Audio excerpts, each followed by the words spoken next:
नमस्कार.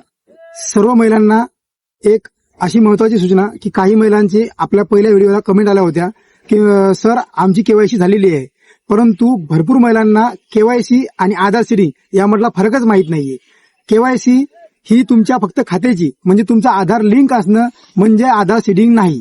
तर आधार सीडिंग म्हणजे तुमची जन्मतारीख, तुमचा पत्ता, तुमचं नाव, तुमचे थंबनेल ह्या सर्व गोष्टी मॅच करून एनपीसीआय ही एक भारतीय अशी संस्था आहे जी ऑनलाईन पेमेंट तुमच्या खात्यामध्ये पाठवायचं काम करते. सरळ म्हणजे एक हायवे, ज्या हायवेने तो पूर्ण पैसा तुमच्या खात्यामध्ये जमा होतो. परंतु एनपीसीआयला तुमचं खातं हे व्यवस्थित म्हणजे तुमचं जे आधार कार्ड आहे हे सीडी नसल्यामुळं ते पैसे थांबलेले आहेत आणि ते पैसे परत सुरू होण्यासाठी तुम्ही एक महत्वाचं म्हणजे तुमचं आधार अपडेट आहे की नाही ते बघा, किंवा तुमच्या आधार आणि पासबुक याच्यामध्ये काही तफावत आहे का ते चेक करा आणि आपली आधार सीडिंग पूर्ण करून आपल्या हप्त्याचा लाभ लवकरात लवकर घेऊ शकता.